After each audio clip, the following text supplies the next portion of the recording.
taking care of yourself during your bout with Lyme disease, what are some of the things that you have to now change with this? One of the things is giving myself permission to kind of rest more. I feel like being the man and caregiver, I have to kind of be on the go, trying to do what I can. And I'm so thankful there have been people who have said, it's okay to rest. We don't expect a lot from you. And I don't know how many times I would apologize on social media and say, I'm sorry I haven't gotten back to some of you. I'm just so, tired and fatigued and I can't think straight and, that kind of thing. I've had like over 500 messages, so it's still getting back to them. Mm-hmm. But just, eating healthy. I've been eating healthy the whole time, but my diet and Sarah's became way more restrictive ever since things got worse.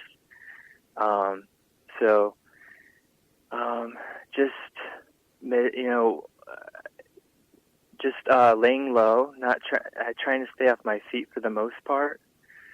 When I'm on my feet too long, when I try to do too much, I end up paying for it, and end up feeling like I need to lay down for days. I think it's harder as a man in the sense that a man feels like he needs to take care of things for, be the breadwinner, Mm-hmm. that kind of thing. So, just allowing myself to rest more. That's one of the biggest things. And actually, that was one of the pieces of advice that a fellow caregiver gave to me. This woman who takes care of her husband, she said, it's okay to rest. I used to think it was selfish to do things like that.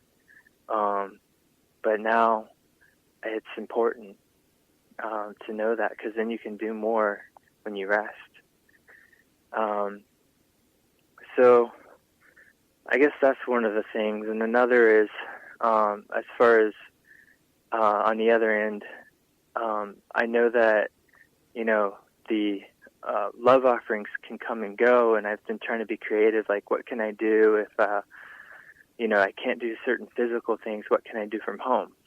And so I've learned about social media, digital marketing, that kind of thing, and going for certifications. It's difficult because of the thinking process involved. Mm-hmm. Sometimes I have to rewatch a video or reread an article or things like that. But still been learning by the grace of God. So that's something I've been trying to do. I don't know if it just makes me feel better that I'm trying to do something for us. But other than that, it's been really helpful to read and hear other stories of other people, so that way we don't feel alone. So those are some things that I've changed. I guess another is just I've become more vulnerable than I used to be. I used to be a little bit more private, but I've learned through this journey that it's okay to be vulnerable and share the story. And I've had so many people write me private messages saying, thank you so much for being vulnerable, and I feel like that's authentic, and it encourages me to do that myself with my own life. So I would love to see a trend-setting, a change where more people feel like they can open up in life. Do you feel that by you opening up that it has given you more strength, more faith, or anything like that? Yeah. It does come with it's a double-edged sword, if you will, because there's been some amazing, wonderful people through the journey who have had a listening ear, encouragement, prayer support, that kind of thing. And then there's been others who have been insensitive, and that's kind of the risk you take with being vulnerable. But I obviously have to kind of go to God, and when the hurtful ones come, and be reminded, forgive them for they know not what they're doing, and it's not always easy. There's been some have thought, oh, it must be that you don't have enough faith or things like that you're going through this. But the positive is it's caused me to dive deeper in the Word and see the whole picture about healing and suffering and things like that, and it's not a cookie-cutter thing. And the Lord's the one who gives faith. So, but, there's the other side, and I look at it like this. The negative side that I went through is a way I can empathize with other people who go through it too. Mm-hmm. Mm-hmm. So it hasn't been easy on that end. There has been people, it's kind of like they have their pet way of, this is what will fix you, this is what will cure you, and a lot of people, if I can give advice to anyone, I would say, be more quick to listen and slower to speak. Because if you actually know where someone's coming from, you can have better advice. And, I even told myself through this journey, I don't want to be like that to someone else.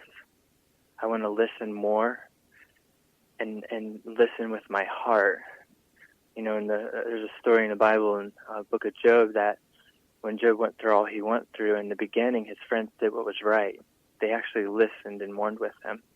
But then after a while they started giving their advice and what they thought was wrong, and it turns out they were all wrong.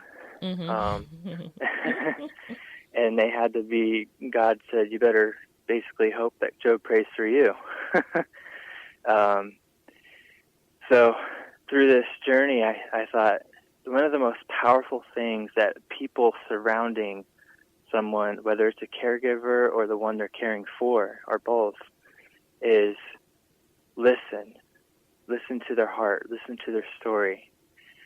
Listen more than you speak. And when you speak, choose wisely. Mm. So, Michael, what are some immediate needs that you have?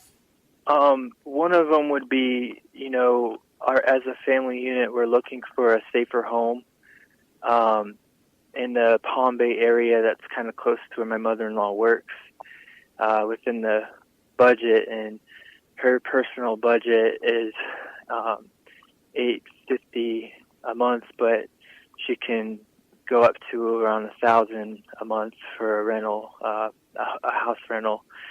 So that would be one of them, just finding a safer home so we can get a little bit better from the mold environment. Others, if anyone feels led to help with, a gift certificate or something to the health food store, that would help. And,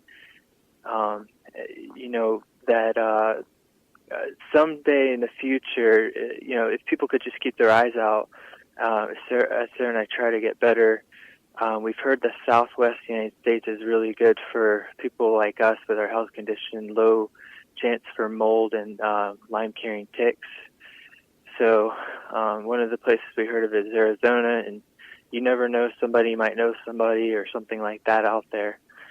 And I would say one of the last things is not just praying for healing for the Lyme, but, Sarah has other ailments too. I just didn't want to overwhelm people talking about all the different conditions she has. So just the overall prayer for healing for those who do believe in prayer. And if people want to go to our website, it's inkblotsofanideals.com. That's www.inkblotsofanidealist.com, inkblotsofanideals.com, and they could find a tab at the top called Our Story, and it shows kind of the journey that we've been on. They could contact us through there. You mentioned a gift card from a health store. What kind of health store There's a chain of health food stores in Brevard County called Paradise. Okay. Paradise, Paradise. And that's where we get most of our food because of our restrictions and sensitivities. Another thing is recently our washer machine broke down. So if anyone could keep their eye out for a washer machine. And we could definitely use a car, too. The family only has one, and my mother-in-law uses it for work, but it'd be nice to be able to, bring Sarah out and that kind of thing when she has better moments. Okay, so you mainly would like a home one that's more safer, which has a washer and dryer, nice neighborhood, and I just wanted to explain that part because you don't want the washer where you are now. Yeah. So definitely, thank you so much, Michael, for coming on and sharing your life story. I know it wasn't easy, but I really appreciate that. Thank you, listeners, for tuning in to Live with Necee. I am your host, Opal Bailey. Have a blessed day. God bless.